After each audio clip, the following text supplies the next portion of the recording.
Good evening and welcome to the Cover One Buffalo podcast. You are joining your host, Greg Tompsett, along with my healthy partner in crime, Aaron Quinn. Aaron, you're back. I missed you. How are you feeling? Thanks, man. I feel pretty great today. COVID hit the house. Had a rough couple days, but not bad. On the mend, back, and a big Buffalo Bills dub to get me back. If I wasn't fully back, I am now after an emotional roller coaster to start and then ending with the dub and coming here to talk to you about it.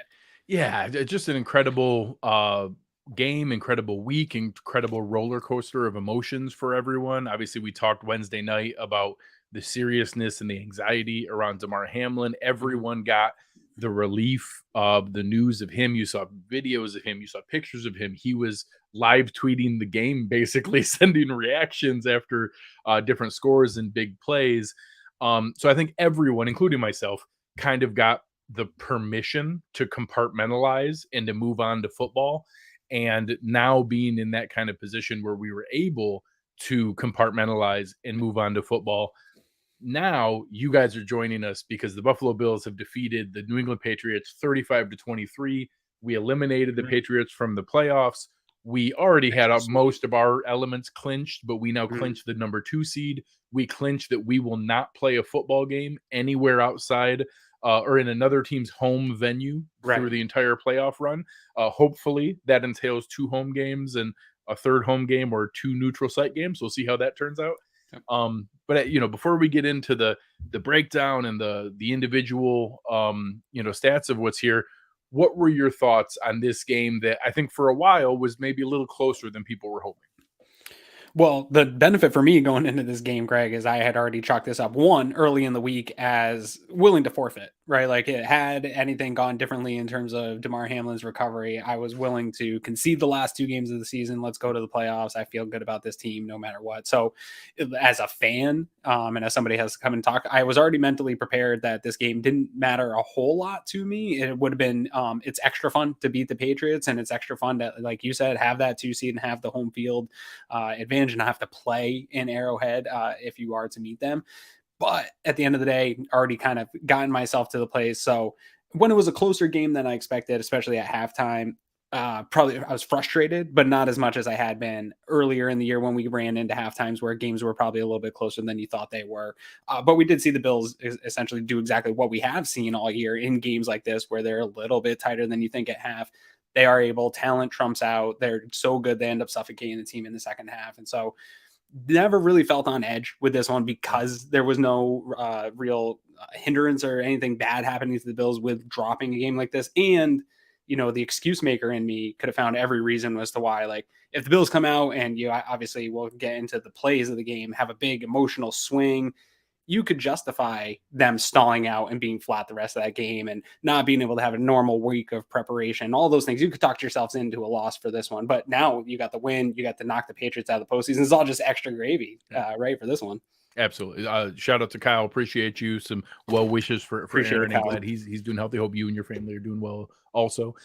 So some overall numbers here. I'm going to start with the first time we've done this maybe in the show ever. I'm going to start with the special teams player for the shout outs. Nyheim Hines, 4 kick returns for 235 yards, and I'll even give him partial credit. He returned 2 kicks for a touchdown. Obviously, the opening kick we'll get to in a moment here when we start the game, and then another one later on. Yeah, the Patriots were so afraid of him that they even tried to squib one and kicked it out of bounds, and we got a 40-yard start there. So that's almost like another 40-yard return that he should get partial credit for. So is the trade worth it for Hines? Is that good? I'm going to count that as good. I'm going to count that as good. A 5th-round pick for the game today alone would have been worth it. Right. So obviously, as we look at the rest of these numbers, you have to take some of them with a grain of salt because it's kind of hard to look like, oh, we only had 327 yards of total offense. Well, yeah, we had 235 of return yards. Those 200-yard kick returns would have been normal offensive drives if they had been normal 75-yard touchdown drives. All of a sudden, we're talking about 480 yards of offense. So some of the offensive numbers look a little muted. They're actually still pretty good, but they look a little muted simply because we had 2 kick returns for a touchdown. That's very, very rare. The first time in the NFL that there's been 2 kick returns in a game since Leon Washington in Seattle in 2010. The first time the Bills have had a kick return, 2 in a game in 18 years. Pretty incredible to be in that kind of spot. And shout out to whoever found it. I saw it floating around here. 3 years and 3 months since the Bills have had a kick return touchdown. So a lot of threes floating around there. So rarity for us to start the game for everything here. And you'll hear this a lot from us. I appreciate Tucker here. Style points don't count this week or from here on out. All that matters is you win. There's no playoff committee that decides who gets to move forward. There were some good style points in this game. Ugly W's count. Yeah, I mean, it wasn't all ugly. It wasn't the ugliest win by a Bills team. Like, there were still some sections of this game that were dominant Bills offense, which showed exactly what we've talked about here, Greg, whereas when things are clicking, this team can be a freight train. And again, to sort of just sound like a broken record, week in and week out, this entire season, really since that week 1 against the Rams, we've come out here and said, even in dominant wins or in some of the close ones, it's always been there's meat on the bone. They've always left something out on the field on both sides of the field. And in this game, you had more of that. And so they still have not put together the perfect game of football or playing perfect football. Yeah, we know that they can, but you saw glimpses of what makes them so dangerous in a game like this, that if, that one playability by Josh Allen, you can't just hang around in a game. If you have an opportunity to take a lead on this team, you need to do it. You can't just go shot for shot and let these guys hang around. They can score too quick. Yeah. Quick shout out here. Hi to my mom. Hi to Grandma Russo. Hope everybody's having a good day. Lasagna, a Bills win, and me on TV is a good day. So I can't disagree there. Yeah. Some other shout outs for the overall numbers here. Despite only throwing the ball 31 times, Josh Allen had 254 yards, 3 touchdowns, a couple beautiful touchdown bombs that we're going to talk about as we get going here. But not a good first half for Josh Allen. Yeah, that was a big third quarter for him. Huge. And exploding into that stat line because Mac Jones was outplaying him in the first half of this game, which was really weird to see. Yes. So some efficiency out of Mac Jones early and some weird, some bad decisions, some refusal to check it down out of Josh. And then, the interception, he got hit while he was throwing it. So I'll give partial frustration there. But the first half was, it was odd to be 14-14 with the breaks that they had gotten and the play they had gotten. The run game was okay. New England has a great run defense. So ending up Cook with 9 carries for 45 yards and 5 yards. Devin Singletary 7 for 29, 4 yards a carry, but a really ugly fumble that we can't see that rear its ugly head. And very little running from Josh today from an effectiveness standpoint. A couple where he was kind of scrambling and picked up a little bit. Also a couple that didn't go incredibly well. So the run game was okay today, but it's kind of to be expected against a tough Patriots defense.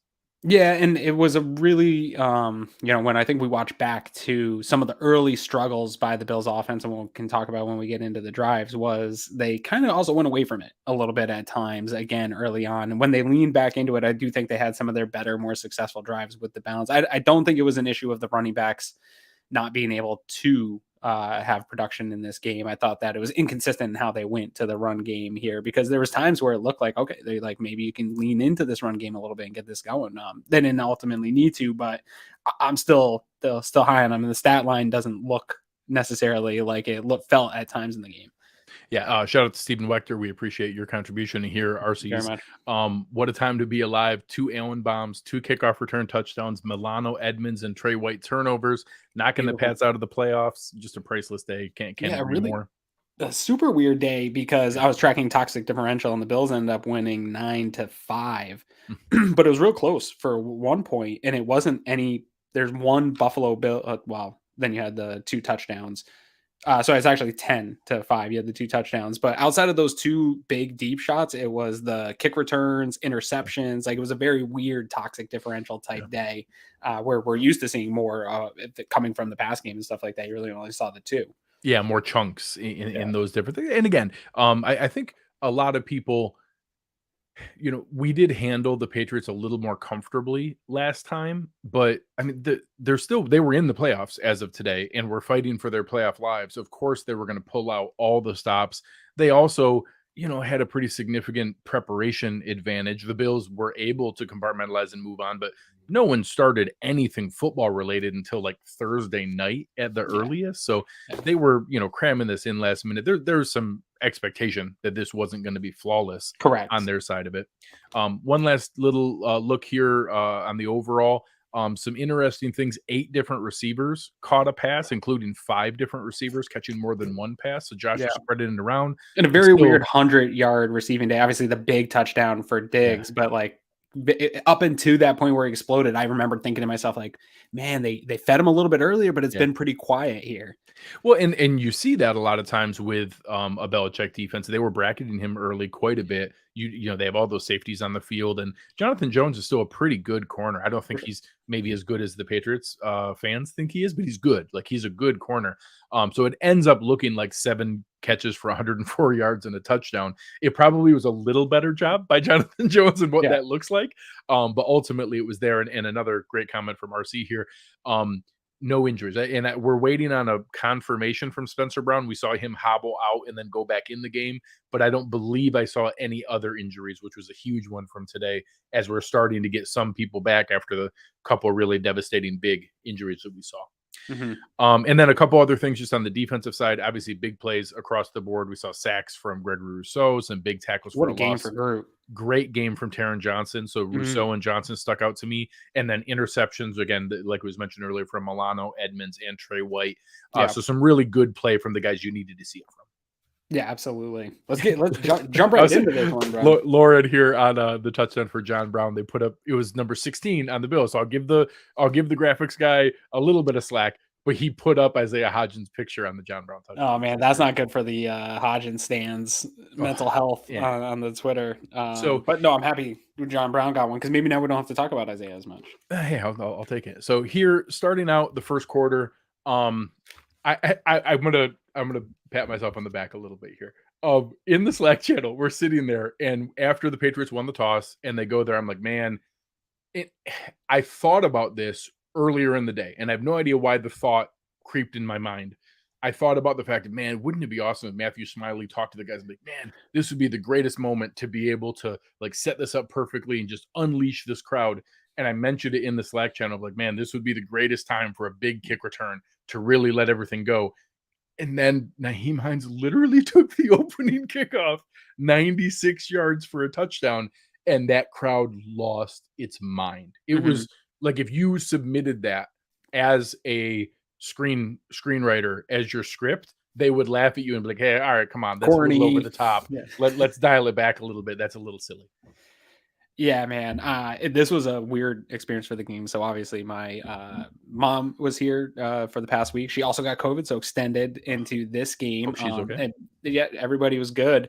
But there was a lot of commotion going on and getting ready for this game and things going on. And so I was watching by myself in the room when they ran out with the flags, the Damar Hamlin flags, and just the emotion leading into it. And my eyes are welling up. I've got goosebumps head to toe getting ready for this. And just to your point, yeah, I mean, he blows the top off the coverage, takes it 96 yards for the return. And just, I tweeted it, man. Like, I've never experienced just a total pressure release of an entire region, an entire fan base all around the world.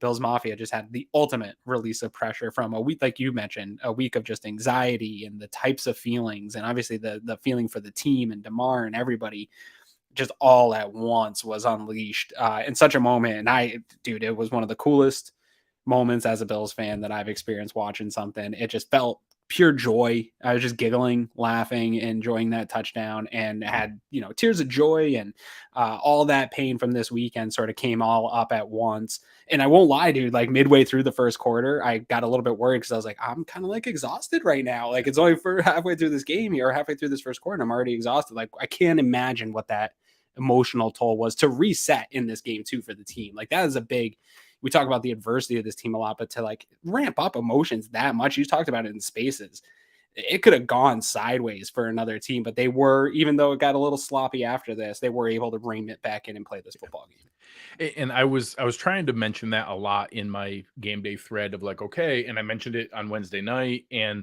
in a couple other shows I had the opportunity to go on.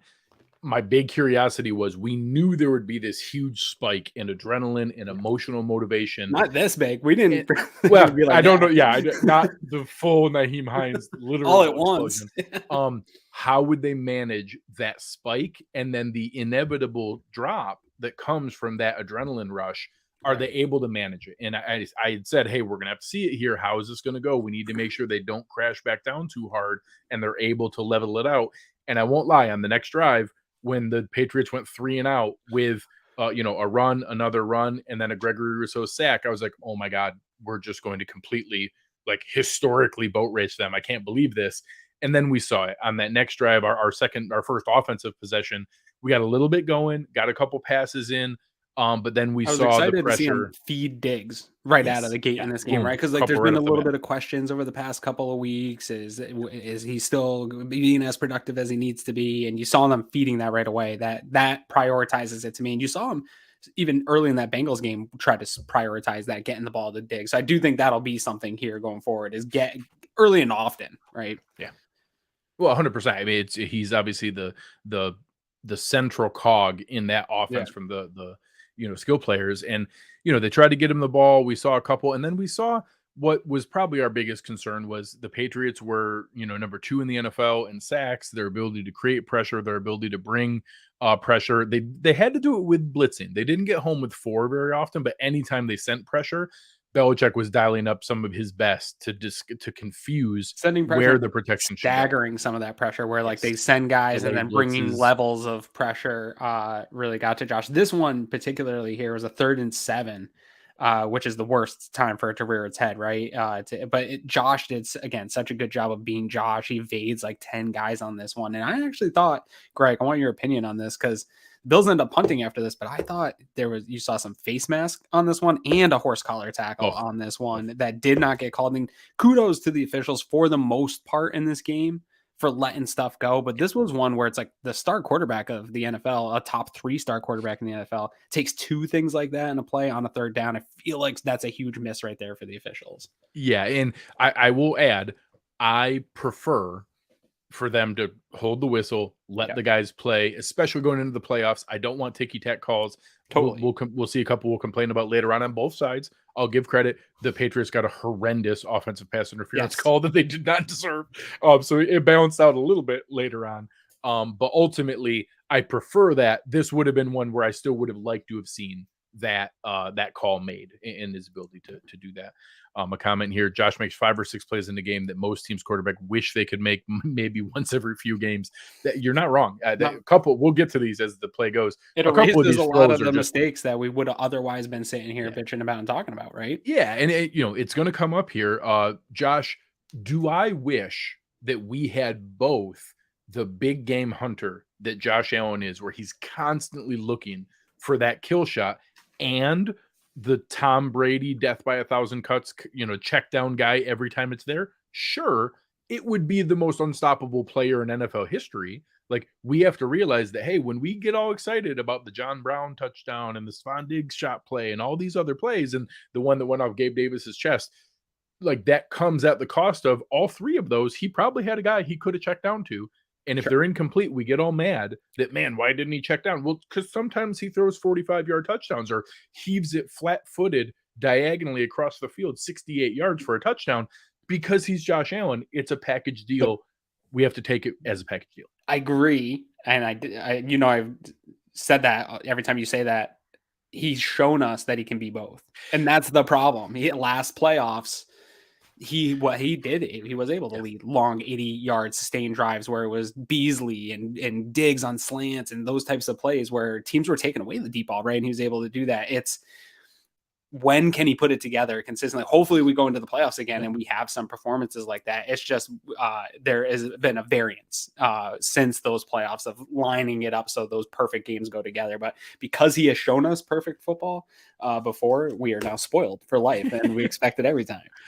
Yeah. So this one ends on the sack. And then I think this one, the answer by the Patriots here really is what showed, okay, this is going to be a game. This is a playoff team. As of going into today, the Patriots were in the playoffs. They were fighting for their playoff lives with the most accomplished coach in NFL history.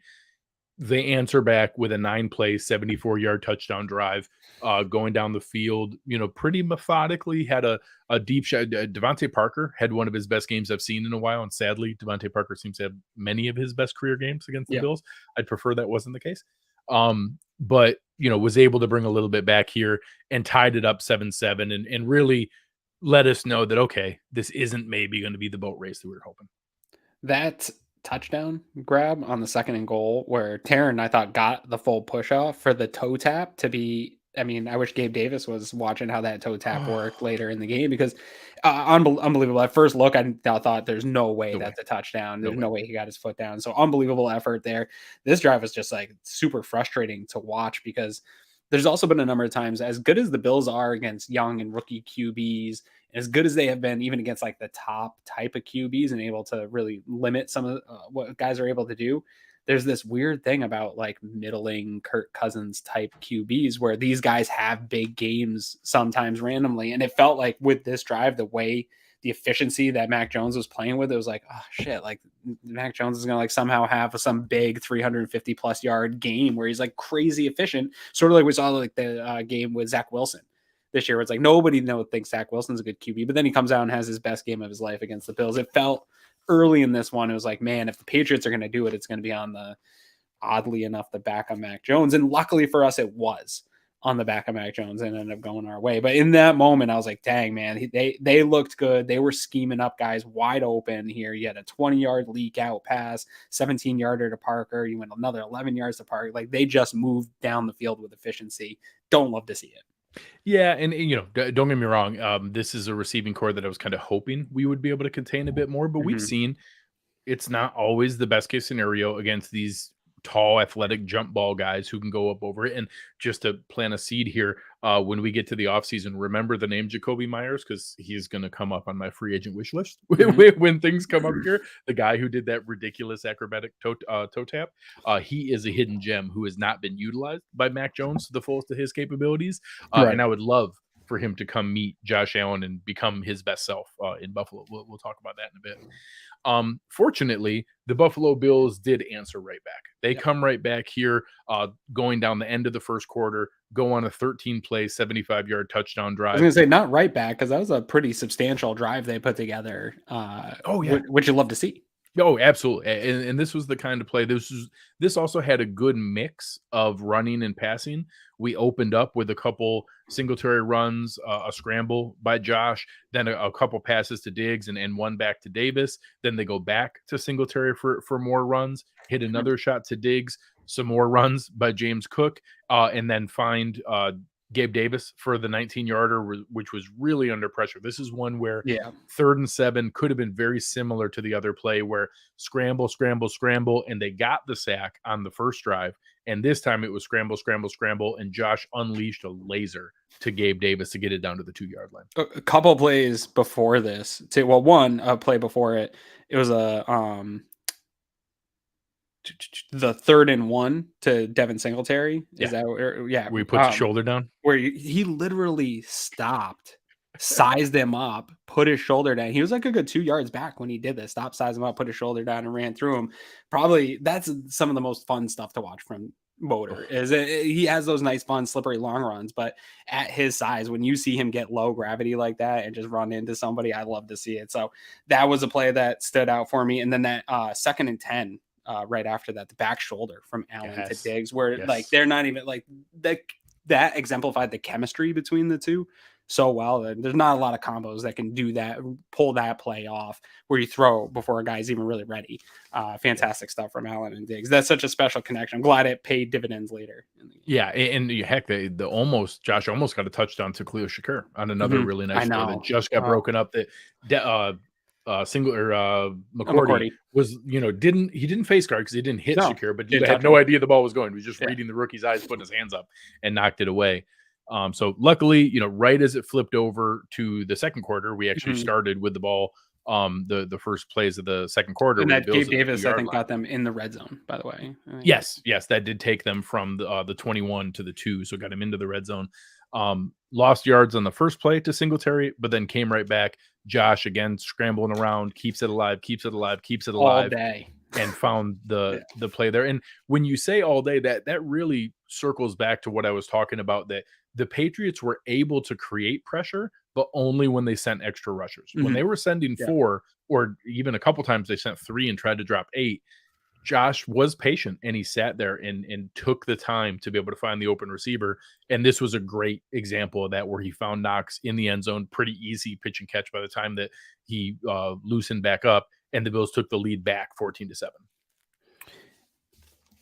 Yes. Sorry, I put my notes away for that drive. Getting Knox on the board, I think, is going to be super crucial to this red zone offense here heading into the playoffs. We wanted to see more of that production from him. But yeah, if you're going to drop and let Josh pick his spot, I think that's a terrible way to, I think, defend the Bills in the red zone. I was surprised they weren't bringing more pressure in that situation, although kind of damned if you do, damned if you don't. But good on the Bills or good on Josh Allen to be able to not even simulate the pressure or get a sense that pressure is coming. He remained calm and composed in there and delivered a nice dime to take it out 14-7. But then again, this Bills defense comes out and gets another 3-and-out. Yeah. Greg. And I got frustrated with some fans, a couple times where, don't get me wrong, that did the Patriots scoring 23, was that a little bit more than I was kind of hoping for? Sure. Were the scoring drives themselves in a vacuum a little bit frustrating? Sure. But I think, like, I got questions about, man, when are we ever going to get just to stop them? They had multiple 3-and-outs. They had multiple stops on top of the turnovers that they created. So it was just frustrating that, yes, would I have loved just a dominant foot on the throat, 35-0 blowout? Of course. But this was a playoff team in the playoffs fighting for their playoff lives, and that they pulled out all the stops and had about as good of a day as they can have, which was 23 points. And we were better and outscored them. I don't know. I just got frustrated that the expectation seemed unreasonable. And they got handed 3 points. Yes. Dude, yes. so they barely one of scored the 3-and-out stops was a field goal. Correct. Yeah, on this one particularly too, come out, they stuff the run right away. New England wants to establish something on the ground. They stuff it right away. You end up getting into a 3rd and 7, and they bring Tremaine Edmonds on a blitz, and just Mac Jones is just running backwards, trying to get away from Tremaine Edmonds, who is just an absolute freak in this defense, needs to be resigned immediately. We're going to talk about him again later. This play was probably another one, Greg, where I want your opinion on this. Looked like grounding, and then at the end, Taron Johnson is absolutely held and thrown to the ground by the running back here. No flags at all again on this one. It doesn't end up mattering because the Bills they end up punting, but it ends up being a 3-play, 3-yard, 1 minute and 31-second drive. Yeah. So I mean, there's probably, I guess, some complaints you can have on the defense. They took some shots. New England took some shots, and it paid off in this game. I really only felt super frustrated by one of their touchdown drives. The other stuff, like, these guys get paid to play too, but having multiple 3-and-outs in a game against any NFL team, man, hats off. Yeah, and this one here, Brian's comment, the fact that they were able to collect their thoughts and play in this game, period, especially literally the just side of the guys, right? Able to play. Yeah, the defensive side, the guys in that secondary room with with Damar Hamlin, that they were able to get their wits about them and to play the side of the ball that takes the most in play communication and cohesion and trust of the guys that were back there.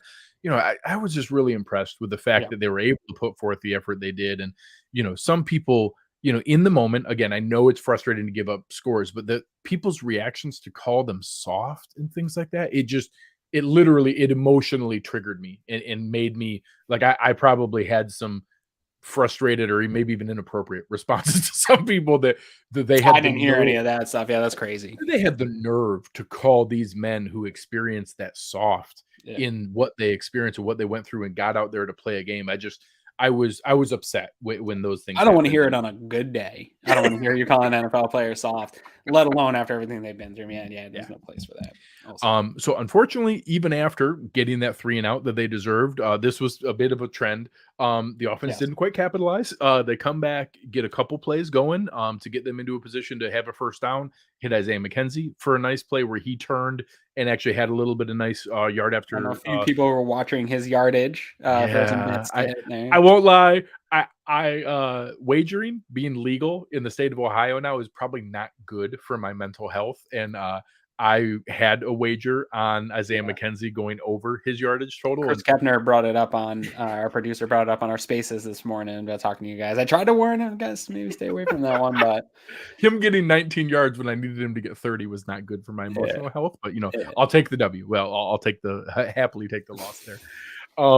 They go back, they get, again, this is another one where on third down, this one was really tough because it kind of seemed like Josh was about to run and he was past the line.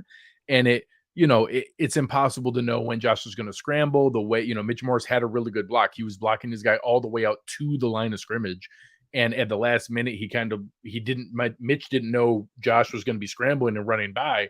So this guy's been blocked out of being able to get a sack, and Josh ran by and thought he had a lane to keep going, and that guy just jumped out at the last second and kind of got him by the arm in what he probably would have run, it looked like, for about 20 yards for a really nice pickup there to keep the drive going. But instead, it's another series-ending sack for this New England defense, and they force another turnover there that we were at midfield, and Josh would have ran to about guessing the 35 or 30 from what the space looked like in front of him.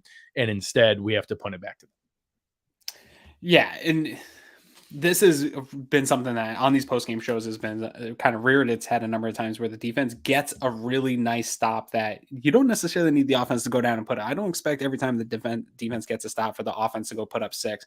But what you do need is either long sustained drives that are field flipping drives, or coming away with 3, stuff like that, just to reward the defense in some way. And this one was, you had a one other third down situation, but you're pretty much giving the ball back pretty quickly here to a team that drive before just went down and put together a drive on your defense. And so you want to reward the defense. And we've seen this so many times, and we hear the Buffalo Bills from top to bottom talk about complementary football, right? Well, this isn't. They have moments of shakiness where they're not playing complementary. And I think this was an example. There's a couple more here coming up, but the problem ends up being is what the Patriots do with this drive, Greg. And this was the one here, I think, for me, that was the most frustrating, because he just had such a nice stop, but then they come out and really lean into the pass in a couple of ones here. And to me, all my notes on every big pass play on this drive was wide open.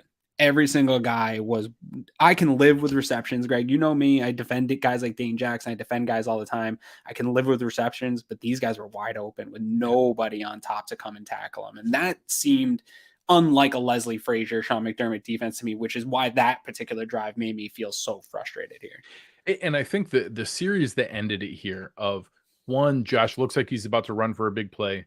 They go into this play. The Patriots end up with a 9-play, 74-yard touchdown drive with multiple guys who seemed like they had way too much space to be open. They tied the game up at 14-14. And, it's just that confluence of plays. But I thought we were going to kind of take control of this again. And not only do we not take control, but the defense gave up a lot more than I thought they should have. Just, I don't know if it was miscommunication. You saw Jordan Poyer talking with Dean Marlowe a lot, like pre-snap and right after plays that, I don't know, is that him not being in the right spot? There was one of those honey hole shots when they're in cover 2 where it's behind there, where I saw him talk after the play, and it certainly seemed like Marlowe was too close to the hash and was supposed to be out there further. And that, again, we're talking, this is the 5th guy who's gotten snaps at that other safety spot during the season. It's hard to keep working on that communication with a new guy in that spot. So to have them answer back in that spot, we really needed a drive to come back here. So they end up with, the Bills get the ball back, 3 minutes and 45 seconds left. They're in a really good spot to say, okay, let's take out all the rest of the time. They were doing pretty good with that, kind of managing the clock, working their way down the field. Singletary busted off an 18-yard run. What a beautiful run, yeah. Cook then hit for 10 right after that. So takes you right to the 2-minute warning there with what do you have? Almost 30 yards, 33 yards. 33 yards rushing on the first 3 plays. Yeah. Takes him to midfield, 2-minute warning. You still have all 3 timeouts in your pocket here. They then even go right back to Diggs when I think the Patriots expected them to run, and then another Cook run where they get it down. Now you're at 3rd and 1. You get like the jumbo set, and now Josh runs for the first down. They're able to get it there. He scrambles and gets it down. Now we're at the 22. Now you're in the red zone-ish. Yeah, another scramble. Josh gets it down to where they're at the 15, and we first take time our out first at 38 seconds. Like, this is going perfectly, dude. That's what I was thinking in this moment is Yes. like another closing out the half. You're doing Yes. exactly what you want to be. You're 38 seconds just taking your first time out. Like this is exactly as you practice it. And so we're at the You got 15. 3 points on the board now, right? Yeah, the 15 is now locked in free points. Yeah. That's an automatic. That's a 33 yarder for Tyler Bass. That is absolutely automatic. So at that spot, I don't want to contradict myself because with what I just said, when you have You free did. I points would know and where it's you're at the going. 15, I'm okay with taking shots into the end zone. Yeah. But man, you just showed a lot of really good running plays, Mm-hmm. and you have 2 timeouts left. I wouldn't have minded another, especially when you have everything spread out and you have that shotgun draw where you give, and Cook has been so good in that space. I wouldn't have minded a little more of that mixed in here. But still, Josh is trying to make a play, Mm-hmm. tries to hit Gabe You got Davis. hit on the release on this one too. Judon nailed Josh Yeah. on that one. So Yeah, on the final play, he even hits Diggs in the back of the end zone with what would have been a touchdown. yeah, And Jonathan Jones, great play by him, great shoves him play. out of bounds. Great play by him. Incredible catch by Diggs though. To Yes. even though it wasn't a catch, like incredible by him. Yeah, it doesn't count as a catch, but he physically caught the ball. Yeah. And then on the third one, it did kind of look like Josh was going to do another one of those. Hey, either my guy catches it or it's too high and nobody else gets it, and he was going to fire it out of the back of the end zone. But Judon again, no call on a low hit on what Yeah, it could was have been a low. low hit to Josh. So 2 of the sacks that could have been roughing the passer or face mask or horse collar. They end up, it gets fluttered up in the air. Easy interception by Devin McCourty. That should have been a super easy, 17-14 lead where you kick off to them with, 10 seconds left and they kneel it out, which they do Yeah. anyways. But now you went from the emotional high at the beginning with the kick return. You go to the immediate 3 and out. Then you kind of trade some blows back and forth. But now all of a sudden, we're at midfield. We have a drive going. Josh gets sacked. They answer with a touchdown drive. We go back and get an interception. And we walk into halftime. And I'm like, how is this game 14-14? I think what exactly your concern was is and not just your concern. I think it was a mix of the emotion. And the Patriots played well. The Patriots played well. I was actually very impressed with their offensive play calling. Again, I think they schemed up against the Bills zone and had guys exactly where they're supposed to be, exactly where they expected them to be, and beat the Bills zone in a number of these drives. The problem for them was, and this is the problem for a lot of teams, is in order to beat a Leslie Frazier, Sean McDermott defense, you have to put those types of drives together 4 or 5 times in a game, and that is where it gets hard to put together 9 play, 75-yard successful drives over and over again. But they did put a couple more together than I thought they would. But yeah, they had a lot to play for. The Bills had a weird week. And so I think, you had the high of that, all that emotion from the get-go of that game, and then settling into the game, feeling out your opponent. The defense seemed to do what we see them do time and time again, whereas, yeah, they give up a couple drives, but they sort of locked in from that point on. But the offense seemed to be, at times in this first half, trying to find an identity within this game, right? Like they couldn't really decide if they wanted to lean into the run game early on. They were really forcing the pass. It wasn't so much working for them. Getting into some third and longer situations, allowing the Patriots to do what they do best on defense, which is get pressure. Those types of things were rearing its head early in this game. But as we will go on to talk about, it doesn't happen early here in the third quarter, but talent ends up trumping out here, even with everything piled up against the Bills this week. Oh, you're muted. Dang it. It's been a while since you've done that. It is. It's the first time I've done that in a while, so I'll give myself a little bit of grace. We open up the third quarter here. We obviously knew we took the opening kickoff, so they're going to get the ball. We didn't let them double dip. We didn't manage the clock well at the end of the half, even though we ended it with an interception. We didn't give them any opportunity, so that was good clock management and game management. But the Patriots come back and they're ready coming out of half. They go on a 10-play drive. They move the ball 60 yards. We see some early passes to Kendrick Bourne. We see some movement back and forth. They became kind of a Hunter Henry second half. He got a lot of passes back and forth here. There's an mixed in a couple runs. Incredible 3rd and 1 play that nobody was going to care about because it continued on the drive. 3rd and 1, Tremaine Edmonds is actually covering a back out of the backfield on a pass play, and his length is so disruptive that Mac Jones was trying to put it over him, and he just reaches up and swats the ball down on the 3rd and 1. Ends up going to 4th. They do convert there actually against Edmonds, but that play was, if like you have to show the type of erasing that length does, that is a great example of it real time, where usually you don't see the throw go that way because of his length. He actually bats the ball down, which is good to see him get his hands on the ball too. Yeah, it was a good play, and that'll come up again here. But on 4th down, right after that, they go back to Hunter Henry again with another conversion. Then this one, Matt Milano had a really well-timed blitz, and this isn't the first time they did this. They used our aggressiveness against us. Multiple of their good runs were big penetration by the D-line or by blitzing linebacker. Their offensive line would wall off the penetrating player, create a gap, and you would see the guy go. Ramondre Stevenson took that one for 16 yards, right exactly where Milano blitzed from. So that's one of those plays that if Milano's blitz gets home, we all celebrate it, but they picked it up and it turned into a big chunk play. But right after that, they try to then probably smart play calling. After you get a chunk run, the defense is, in, kind of that, unsure territory. They take a shot play. They try to go down the field. They try to take a shot play. And they were working earlier in the game too.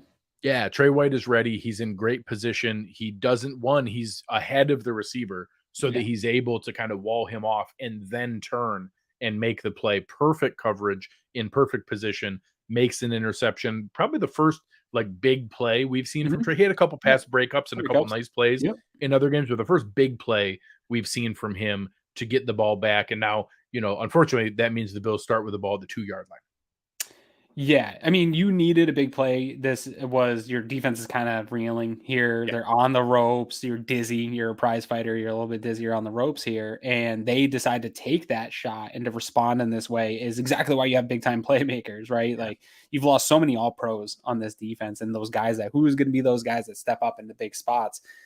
Chris and I were talking about this on the Twitter Spaces this morning. Is we're talking about this defense and we're still so excited heading into the playoffs, and they've lost multiple All Pros along this defense. So you are starting to kind of maybe run out of some of those guys to make the big plays. So it's good to see Trey White making a big play when it's needed. Unfortunately, to your point, it does put them at the 2-yard line. And then the Bills, again, sort of this reoccurring theme, Greg, where the defense gets a big stop, even though it's not the dominant defense and forcing a 3-and-out, you get the stop you need to come out, and the Bills go back and just turn it right over just a couple plays later, right? Singletary with this, you mentioned the fumble earlier, the one you just can't have where it's a clean play and a guy just punches it out on you going to the ground. Like it's the most textbook how you're supposed to secure the ball and not let that happen.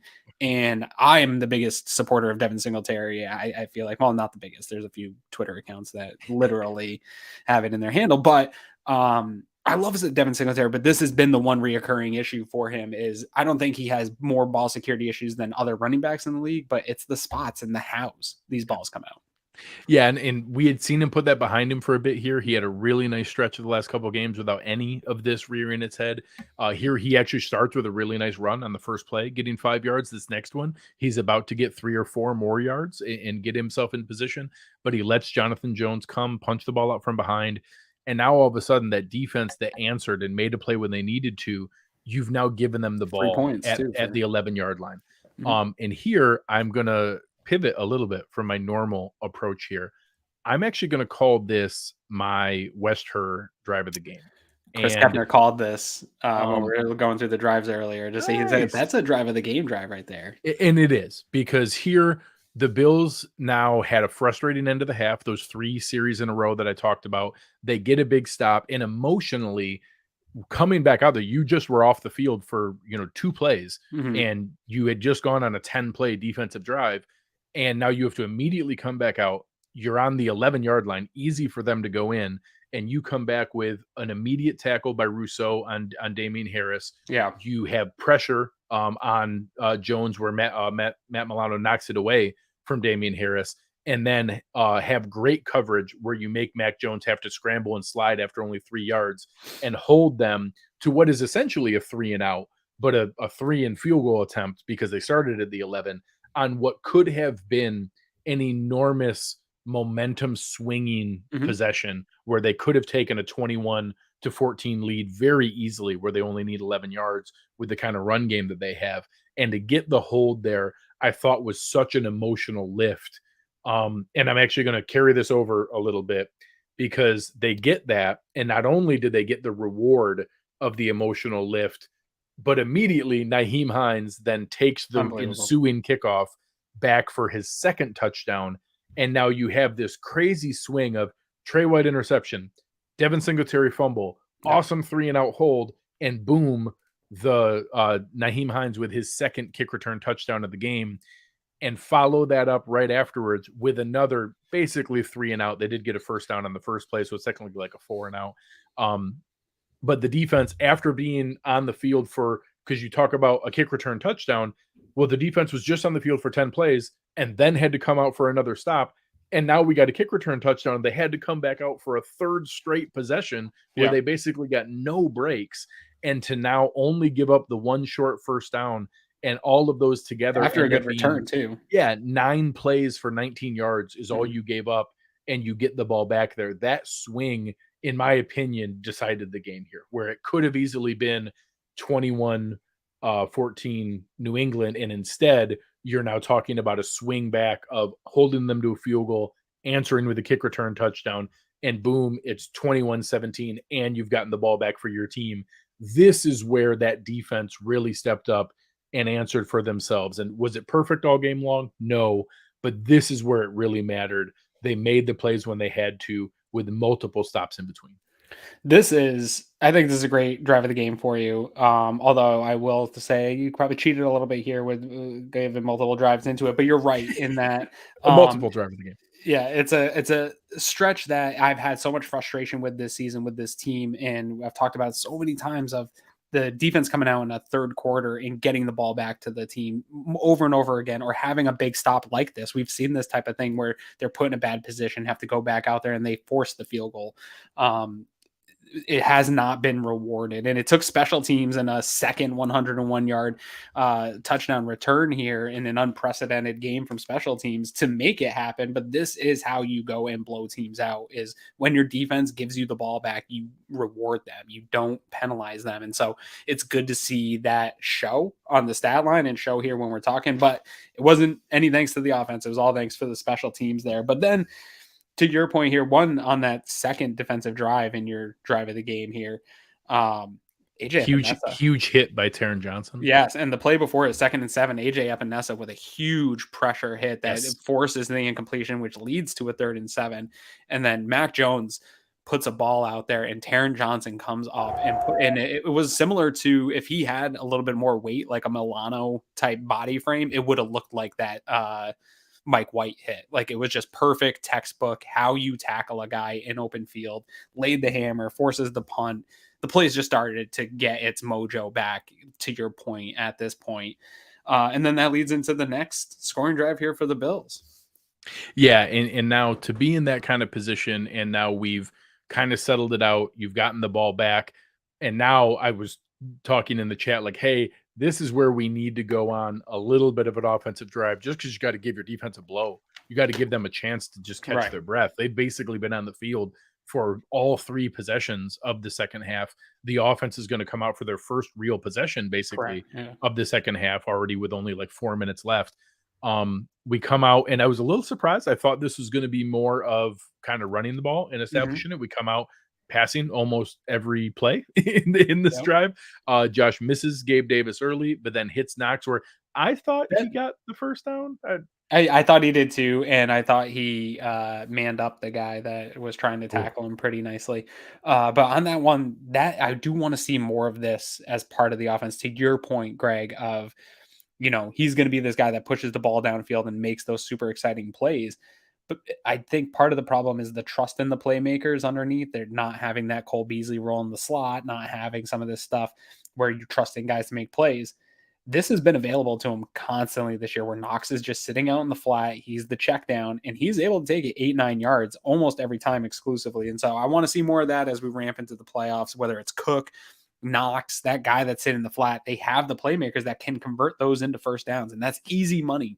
here in the NFL. But so good to see that's how you start the drive off. Just keep the chains moving here because you don't want to have a quick punt back to them, like you said. Yeah, and so being able to put that together, the tough run, but there by Knox, even when they mark him down, we do the bunch formation, Josh Allen, quarterback sneak, which seems to work just about every time now. Then there was a weird play where Josh should have given to James Cook on a read option and ends up keeping it, and then even could have followed Spencer Brown to run just kind of up behind him for a 2 or 3 yard gain, and weirdly tried to string it out to the outside and ends up losing a yard. Actually, probably got a pretty favorable spot. Should have lost like 3 or 4 yards, but only gets marked for a 1 yard loss. Yeah. It was just a little bit of a weird play. But then he comes back, and one of the better shot plays we saw all game. Again, had to kind of stand in there, wait, move around, look like he was about to get sacked again, and finds Khalil Shakir he would have had the first down, but Shakir actually then turns and runs and picks up a 28-yard play. It ended up being a really nice one. Yeah, a little bit of a highlight. I think maybe we got ahead of ourselves early in the summer about who Khalil Shakir could be in this offense, but I do think every time he touches the ball, you see it again. It confirms that, hey, man, this could be something over the next couple of years that develops. So it's good to see him still getting out there and getting looks. That could rear pretty well here for the Bills come the playoffs, hopefully. But it does seem like every time this kid gets the ball, he's got something where he puts another 8, 9 on top of it. Yeah, it's really been special, and something that, maybe we'll see that continue to grow and develop as we continue to move forward here. Then we did see the one drop I joked about earlier with Isaiah McKenzie, where I was rooting for a couple more yards there. Might have helped me get closer to my wager. And then on a play where, Josh is scrambling around trying to keep it alive, and on a play action shot, looks downfield and finds John Brown. Smoke was back on a 42-yard touchdown bomb. John had to take out some like 4-year-old burners on his feet that he hasn't used in a while to catch that ball, man. He put an extra gear on at the end to get caught up in time for that one.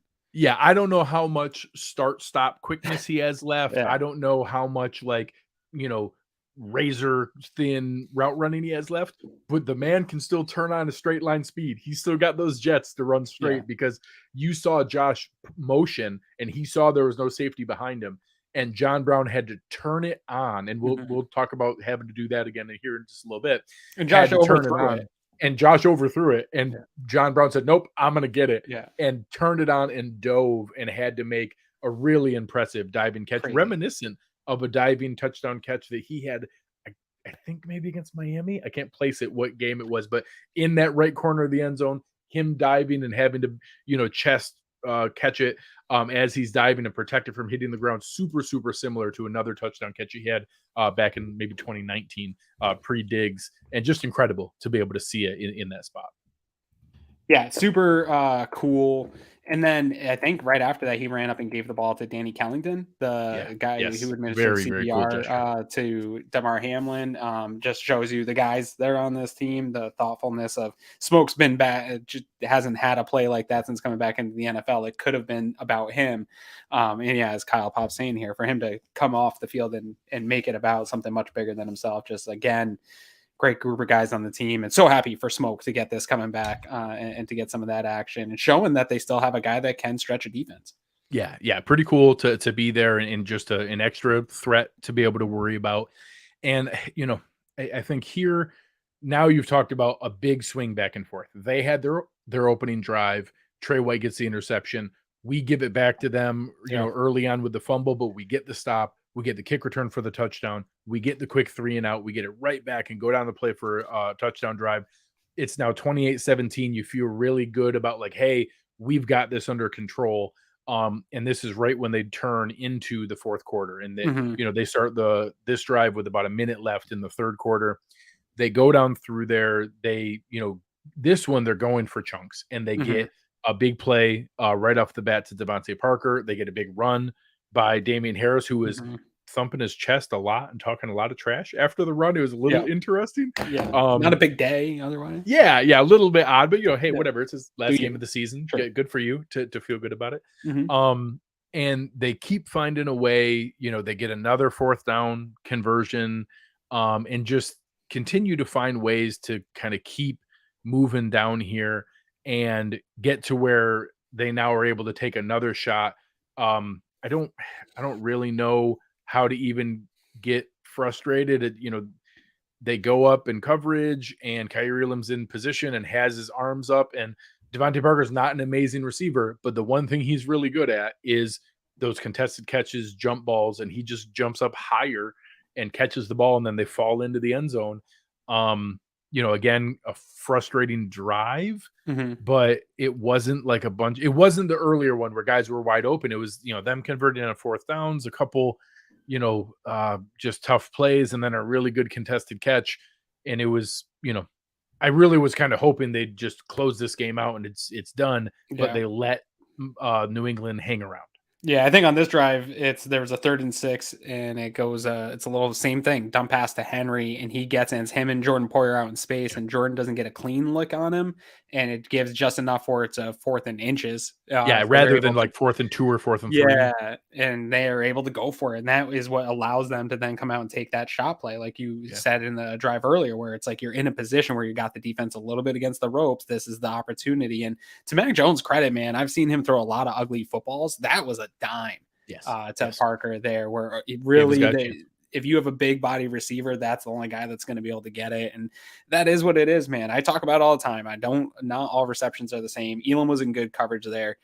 You're going to lose some of those. And that is, it's not so much about how does he play in that moment, because I thought he had good coverage. It's how do you respond? And I think that he'll be fine and respond from a play like that. But we've seen every Bills DB on this roster have a play like that. So I'm not worried about that. It's going to happen. But I'm much happier to see it in tight coverage than I am a guy just being wide open and then moving the ball down the field. So, but this drive right here, Greg, is why I was close to joining you on the West Herr drive of the game, but I think I'm going to have to flip it over here for this next drive of the game.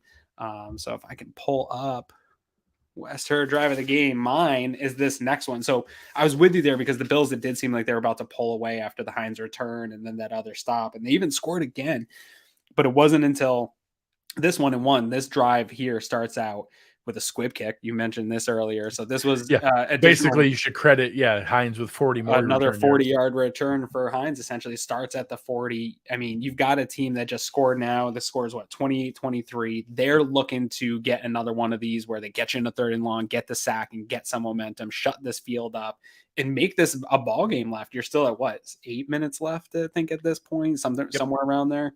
Yep. So you get the squib, you start at the 40.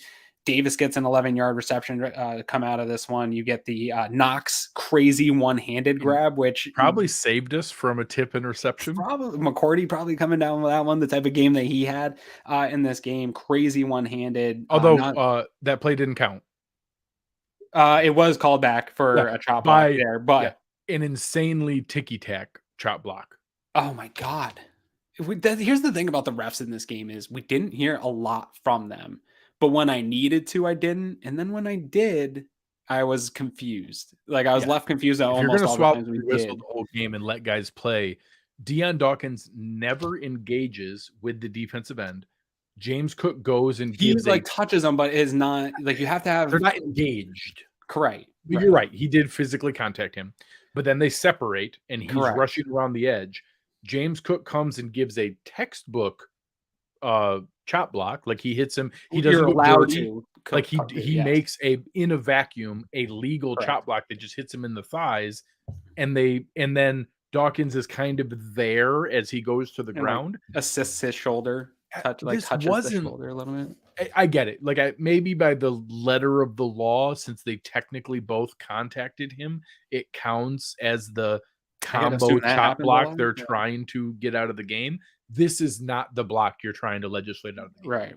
Yeah. No, there needs to be some nuance, or that person in New York needs to be there in their ear immediately to be like, I get what you're saying. That's not this, right? Like we need somebody because in the moment, again, you take away a really nice catch.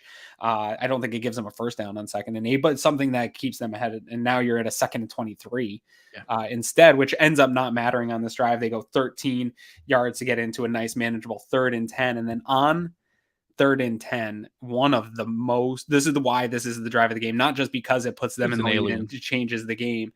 It's there's like 1-on-1 that can make this throw from the opposite hash on a dime right into the end zone. Again, Steph Diggs had to put on a little bit of extra juice there at the end to go get this one. There's just not a lot of guys that can do this type of thing. You've had a game that hasn't really necessarily gone exactly as you planned in terms of you should be dominating this team. But because you have Josh Allen, because you got guys like Stephon Diggs, one play from 50 yards away is all it takes. And he can put the ball 60 air yards where it's not even in play to be picked off. Just absolute unbelievable, special, unique, one of a kind stuff that we're experiencing here in Western New York. And this play and this drive just encapsulated it for me and ends up ending the New England Patriots season essentially, and being what caps off the Bills 2022-2023 season here for the regular season on offense. And so fantastic drive from them. My West Herr drive of the game. I'm going to absolutely watch that highlight on repeat all night long, Greg. We're so spoiled. We see it so often. I don't want people to spoil to how special these types of throws are. Yeah, just to add a little more to it, you're talking he's flat-footed on the opposite hash from the 41-yard line, their own 41. He turns and throws it to the opposite corner of the field at the 2-yard line. I joke with our producer, Chris Kepner, before the show. I haven't done the Pythagorean theorem in a while. I don't know the diagonal measurement from this hash 41 to that one at the 2-yard line.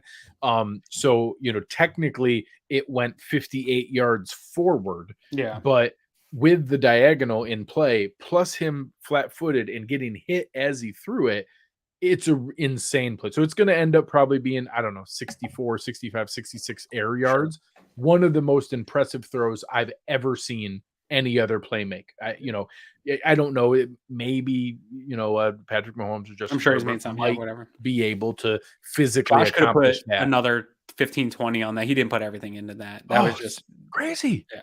Crazy. Yeah. So here, TP is saying that the next gen stats is saying 62.2 air yards. So somewhere in that range, but flat-footed from the right hash, and that Stephon Diggs had to turn the jets on to go get it. Yeah. And that it turns into what is essentially a back-breaking touchdown to make it 35-23 here. I think a great call by you to make it the West Herr drive of the game. And I had a feeling this is where you were going with it. Yeah. And ultimately here, I think you're talking about a play where, now the defense does answer. The defense does come back because you just had that huge back-breaking touchdown, but the Patriots showed they can answer. They've been able to put things together. And they've been putting together some explosive plays too, which is the concern in a game like this, right? Yes. So the defense comes out, immediately gets a 3-and-out, is able to get them off the field. And now you see the Patriots punt, and I want to clarify this. A couple of people got frustrated. You see the balls bouncing around, and Matthew Slater, who is smart play by Matthew Slater. He is the Steve Tasker of the Patriots. He is right there on Tasker's level of 10, 15 years of and the guy's one reception teams play. It has like a 15-year career. Yeah, technically a receiver, but has played in the NFL with one catch over his career. And I kind of get it. Taiwan Jones sees him as the standard throughout Taiwan Jones' entire career. They're battling back and forth. He's got him locked up, blocking him. Slater notices the ball's bouncing around, and some people got mad because Slater absolutely pushes him into the path of the ball. You are not allowed to block a guy into the return man. You can't block a guy into the returner and stop him from having a chance to return the ball. There's no rule against pushing a guy into a ball to create it and make it into a muff. So technically he makes Taiwan Jones' ankle muff the ball because he doesn't even know it's there. Now, I'm giving Taiwan Jones a little bit of grace that he's very focused on Matthew Slater. Nyheim Hines is clearly shooing everyone away and calling for a getaway call that a returner does when you have a ball bouncing. Unfortunately, they get the ball back. This is now a gift for New England. They get the ball at the Buffalo 35. They basically just get the equation of a 50-yard play down the field. They had a 3rd and 10 deep shot that went off Parker's helmet, and you essentially get it back. Yes, exactly. You basically just get gifted that. Right off the bat, Taron Johnson comes in and knocks it Daquan Jones on backwards. this play too. Just man, he probably again. I know you've tweeted about it a few times. The type of chaos that he creates in the middle that doesn't actually render in a sack or a tackle or something like that. It's just, man, he is a handful in the middle of this defense right now. Yeah, he should be credited with the actual stuff. stuff here, but Taron Johnson cleans it up. Good on him to be able to do that. You then, come right back here. They're moving the ball a little bit more. You get another run. Damian Harris, another chest thumping celebration afterwards, because for some reason he was very excited about his couple run plays. Then another. This is where you get the Henry bad call too. So they have a little something going. They have what should have been 1st and goal at the 7-yard line, and they call Hunter Henry for. Like, don't get me wrong. Maybe he was trying to get in the way, but he doesn't grab. He doesn't engage. They're just engaged. Straight. He just runs a straight route with his guy covering him and runs his route to completion. It's not like he's tricking and doing anything else. Not like even a moving pick where he's like sliding his feet or anything. He just runs in a straight line, and they call offensive pass interference. I would have been livid. Here's the thing, though. That on the Bills. I saw for about 20 years the Patriots run pick play after pick play after pick play on us with never getting a call with absolute success. I mean, you win some, you lose some. Yeah, tough luck. Sorry about that.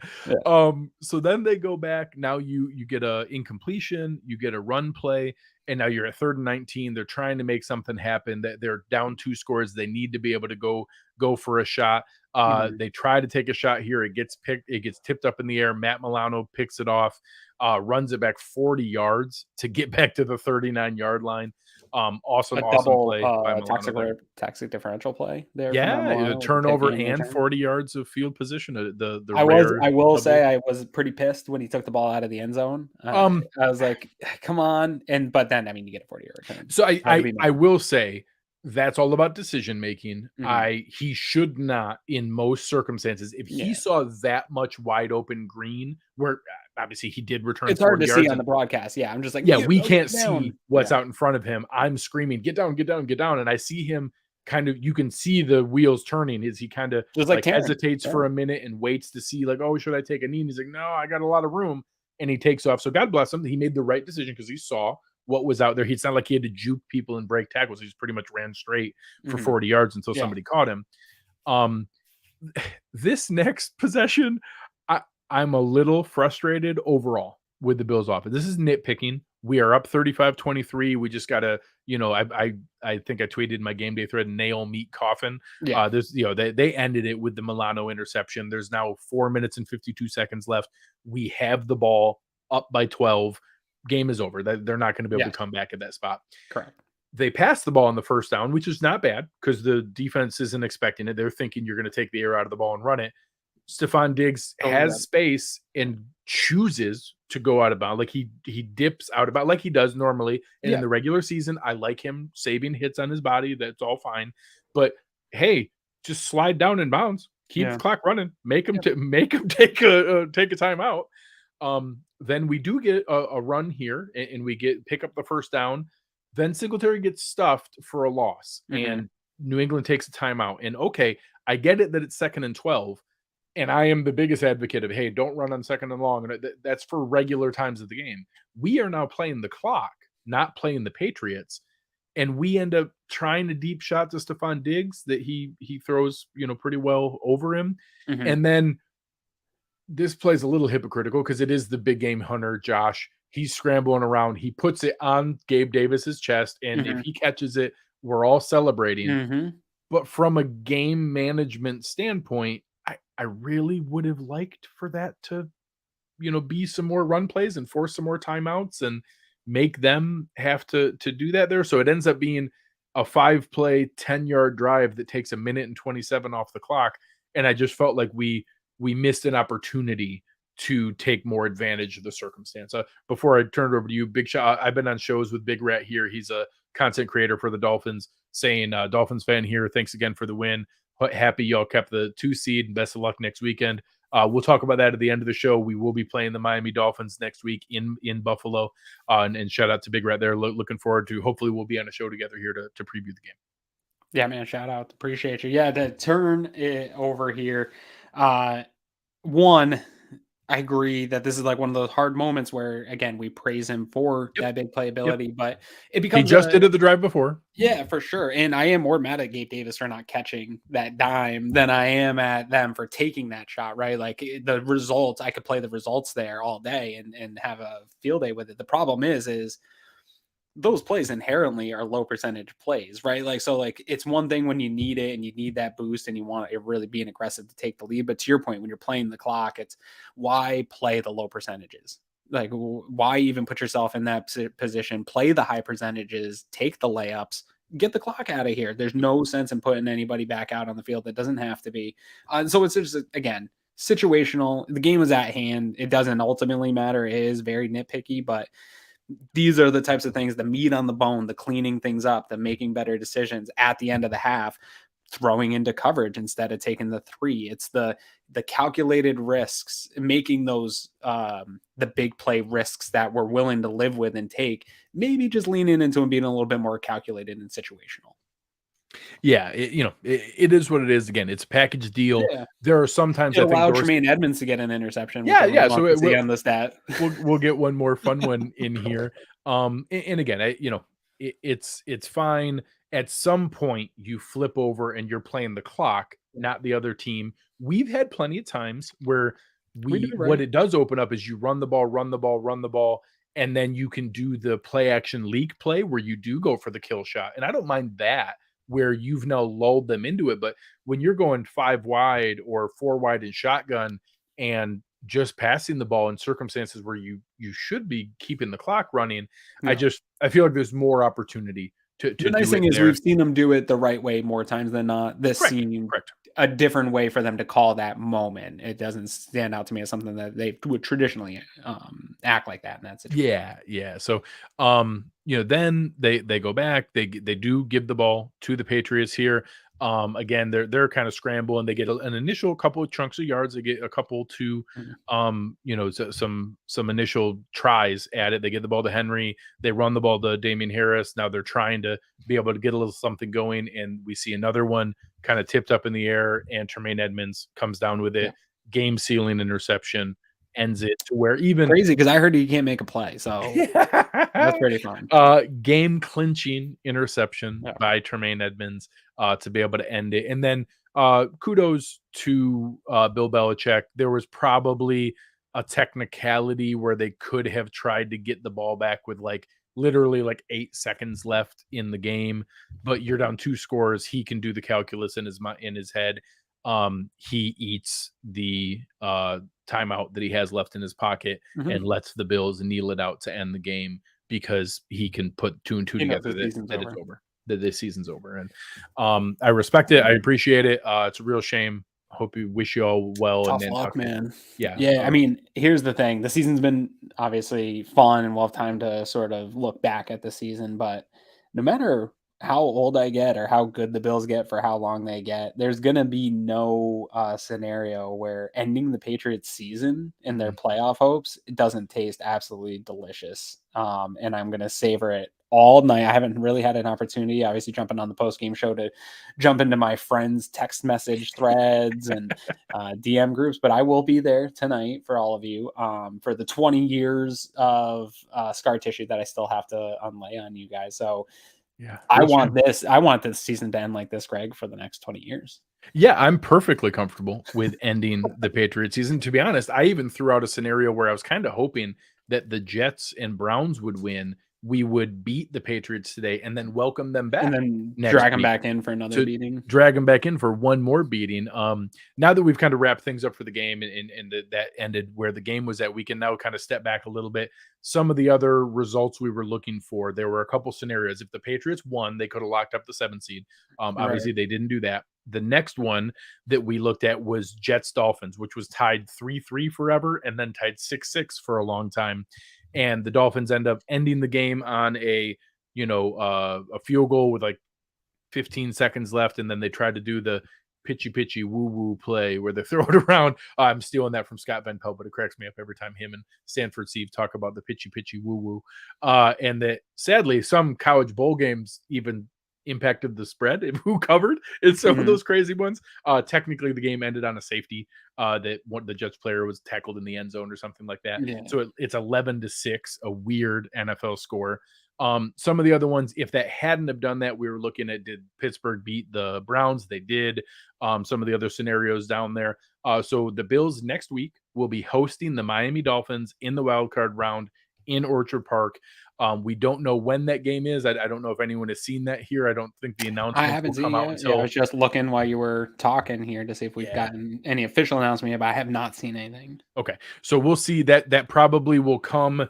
I know a lot of the 4 o'clock games are NFC games, and that the Chargers Broncos game does not impact the seed of the Chargers being the 5 seed. So we know definitively what the AFC matchups are. There's still some things in play with the what happens with the Seahawks and Rams early on. The Rams are winning that, and then depending on that game, tonight's game could be a Lions Packers play-in game for the final spot in the NFC. So there's a chance this afternoon we hear what the AFC matchups are. Right. And if they go into Sunday Night Football knowing that whichever team it is, it's the winner of Sunday Night Football, that means they're going to know 13 of the 14 teams, and they're going to know all 6 matchups for next weekend. So I expect that to be announced before Sunday Night Football, that we'll know that. So keep an eye on it here this afternoon when those things come up, when that game will be. We're going to spend a lot of time this week on is Tua Tagovailoa playing, all those different things. I am going to move forward with the assumption that he is clear. Yeah, you plan for it for sure. You plan for Tua to play, that he is going to be, and there is no rule that stops him from playing. It is simply his personal doctors and the team doctors clearing him. I completely understand the comments about his long-term health and having 3 concussions already. Should he be cleared to play? Those are very fair questions. I am going to plan as though, those are doctors' questions, not fan questions. Yeah. I'm going to plan as though Tua is playing. I think you have to. I think the Bills will. This is a team that very much for the Miami Dolphins is they can play at a high level. In order for them to do that, it needs to be Tua playing perfectly. Yeah. I don't know if they will get that with the rest that he's had and where he's at. But I think you plan for him being in, because if it's not Tua, I think there's a lot of teams where it's if it's not their starting guy, it's a whole different thing. But the way you're seeing the Miami Dolphins, the variance without Tua is just incredible. And so, I think you plan for Tua and then see how it plays out and not be too worried if it's not Tua. Yeah. I mean, if it's not Tua, we saw today they only could put up 3 field goals all day long. So if they don't have Tua, there's some problems. And I will say this, even with Tua, problems probably. The Buffalo Bills should win this game either way. There's no circumstance where they've got to be at least 7-point favorites going in. So our man RVH, who I know I message back and forth with, he's not only one of my favorite gambling people, he's also my favorite weather nerd. So he's always shooting me good information. He earlier on in the chat here, the Bills are already a +10 favorite. 10. It is Buffalo -10. I will say, if Tua is announced as a starting quarterback, I expect that to come back closer to 7. 7.5 is what I was it might stay over a touchdown. It might stay at 7.5. But I expect it to come back closer to 7 if Tua is announced as the starter. But either way, people were asking me this all week long. Who do I want to play? Well, at one point, there were possibilities of Jacksonville, New England, Pittsburgh, and Miami. All 4 teams have one dangerous unit and then one iffy unit. The Bills should be favored to beat all of them. The Bills should beat all of them, but the Bills have to take all of them seriously because they have a dangerous unit that can impact the game. This is one of those 4 teams. The Miami offense still has Tyreek Hill and Jalen Waddle. Those are dangerous players that can break a game. Raheem Mostert can break a game. Speed at running back that can, Christian Wilkins, they got Javon Holland. They have talent. They have talented players. We should beat them, especially in Buffalo. We should win this game and beat them. But it's the AFC playoffs. All the teams that make the playoffs are really, really good. Yeah. It's going to take a hell of a performance to be able to win no matter who it is. Yeah, but ultimately, no excuses, right? You got yourself, you put yourself in the position to have home playoff games.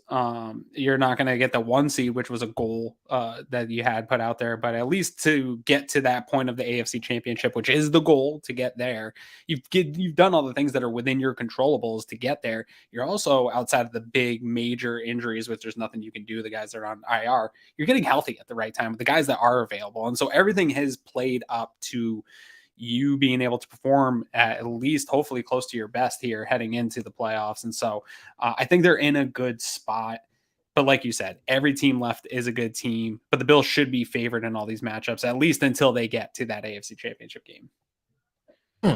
Yeah, we'll see where that goes. And Bills Chiefs on a neutral site, I expect to literally be a pick. It's going to be razor thin. Yeah, it's going to be a pick 'em. We'll see how their performance in the playoffs can impact that a little each way. Neither of those teams on a neutral field is getting a field goal. So we'll see where that goes. And heck, I don't expect Bills Bengals to be a big heavy favorite either way. Though those are two darn good teams too. So we're gonna have a couple more days to be able to dive into that. We're gonna have some more time to be able to go into all the potential elements here. You're gonna have some fun coverage tomorrow with the roundup followed by air raid hour. You'll have the film room. And the guys over at Going Deep on Tuesday, you'll have disguised coverage leading into the Cover One matchup show on Wednesday night. We'll be really excited to bring on one of our Patriots expert guests to be able to go through with him and talk about where this matchup's going to be. Any final thoughts for the people after an emotional week, a very crazy roller coaster of a week, and now a playoff seed clinching victory? What are your final thoughts for the people? Yeah, man, I just such a weird week, a whirlwind. Again, weird for me. Didn't get to come talk to you guys on Wednesday night. I think that would have been cathartic for me, but I didn't really know even what to say to that point. And then you have the total, just kind of really unbelievable, surreal turnaround of news coming in, and so just emotionally an up and down week. But ultimately, here this game on Sunday, a great way for the Bills. All that pressure was released with the big plays and stuff like that, and then you get to have a pretty dominant win over what was a grudge of yours for years to end their season. It really was the cherry on top of a kind of a weird long season, up and down season, although the Bills end up being one of the best teams in the NFL with all the adversity that they face throughout the year, weird injuries, all that stuff. So it'll be, when we go to look back on this one, Greg, it'll be the Bills yearbook will be very interesting when they release that, and there are kind of our conversation about this team as they win. But ultimately, man, with all the adversity, with all the stuff against them, they got pretty much the job done that they set out to do this year. Don't end up securing the 1 seed, but outside of not being able to get the 1 seed, I think it's, so far for the regular season, pretty much mission accomplished, as good as you could have asked for, considering all the adversity they faced. Yeah, it's all you can possibly ask. It's the situation they've given themselves. Don't get me wrong. Would it have been even better if we could have won in Cincinnati and gotten the bye and had just clear home field advantage the whole time? Of course, that would have been even better. But now they still very much have their, destiny in their hands. Yeah. They are not going to have to play a road playoff game through the entire playoffs. They're going to be able to be in a position where they can either play at home or on a neutral field. So we are, obviously in a position where the Bills have won 7 straight games now, and they need to win 4 more, and they need to end the season on an 11-game winning streak to accomplish the goals that we set out for ourselves. And ultimately going in, we don't have some of the players we were hoping we would have. We don't have everyone in the position. We had to go through a ton of traumatic, crazy events, from weather and family members passing away and watching a player on the field have to be resuscitated, and crazy elements that moved games away and trapped people in their homes, and being trapped in a city where you miss Christmas morning with your family. Just adversity and crazy event after another. But now they're in a position where they control their destiny, and if you can win 4 games, you can win a championship, and that's all we can ask. They're in a position to do that, and now we get to all follow along for the ride. Yep. Yeah, couldn't have said it better, man. This will be a fun week. I think, again, a bit of a return to normalcy here for us with a regular game week, ramping into the playoffs. Really excited, to your point, all the coverage that we're going to have for you here at Cover One. I bet we'll have some extra stuff here coming here this week too to ramp into the playoffs. So make sure you're staying tuned and following everybody here, because I'm really excited for this ramp up into the playoffs, because like you said, it's been a weird end of the season here. Now you're here, you got to go on a 4-game run here, and now Greg, the NFL playoffs are becoming much more like March Madness. It's just about getting to the tournament, and now it's all Survive in settling advance. out. The seating's all settling out, and we get to see if it's anything like last year's playoffs. Man, we are in for a treat. Yeah, it's gonna be an incredible show. So looking forward to it. One last thing before you guys leave. On your way out, do me a favor, go and stop and press that like button. Help us out. Go and leave a comment. Let us know what your thoughts were on seeing this incredible game, who you thought the player of the game was, your thoughts on the emotional roller coaster we went through with Damar Hamlin, all the different things that were there. Give us a like, give us a rating, give us a review. Press that like button on the way out. It really means a lot to us. We appreciate it very, very much. But on behalf of our awesome producer Chris Kepner and Aaron Quinn, my name is Greg Tompsett. You've been listening to Cover One Buffalo, and we are